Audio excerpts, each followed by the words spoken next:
probabilité, c'est le domaine des mathématiques qui va nous aider à pouvoir prévoir si au cours d'expériences, de phénomènes, de certaines situations, on peut avoir beaucoup de chances ou moins de chances d'obtenir tel ou tel résultat.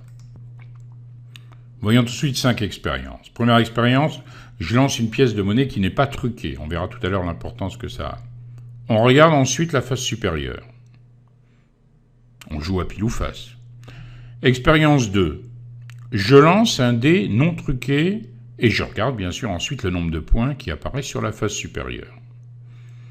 Dans l'expérience 3, on tire au hasard une boule dans un sac qui contient 2 boules bleues, une boule rouge, une boule verte. On regarde la couleur de la boule obtenue.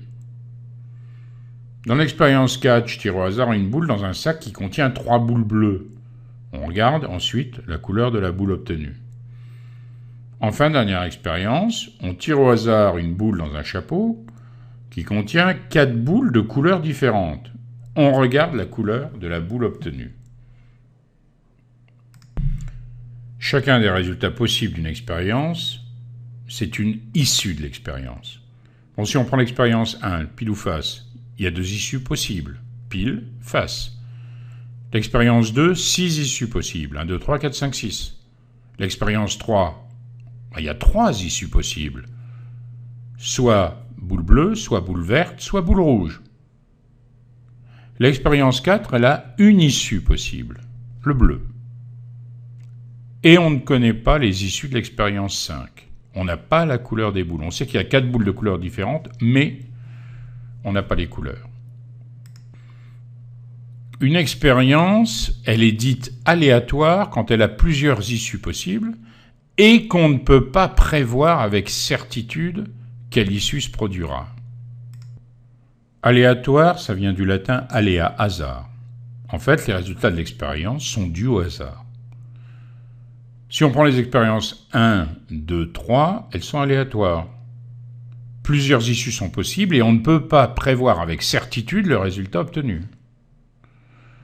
Bon, par contre, l'expérience 4, elle n'est pas aléatoire. Il n'y a qu'une issue, le bleu. Donc à tous les coups, si on tire une boule, on sait qu'on obtiendra du bleu. Il n'y a donc aucune raison de s'intéresser du point de vue de la probabilité à l'expérience 4. Puisqu'on sait exactement l'issue. On ne va pas prévoir le résultat, on le connaît. L'expérience 5 n'est pas aléatoire, on ne connaît pas les issues. On ne peut pas s'intéresser du point de vue de la probabilité à l'expérience 5. On ne peut pas prévoir telle ou telle issue. Il n'y a pas d'issue connue. Alors, comment calculer la probabilité des issues? Prenons l'expérience 3. On a une chance sur 4 d'obtenir une boule rouge.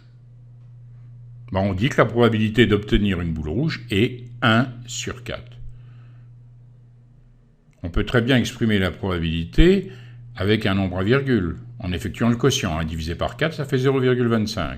Ou bien par un pourcentage, 25%.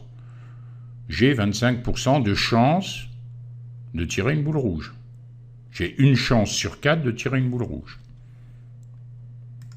Dans l'expérience 2, on a une chance sur 6 d'obtenir 5. La probabilité d'obtenir 5 est 1 sixième.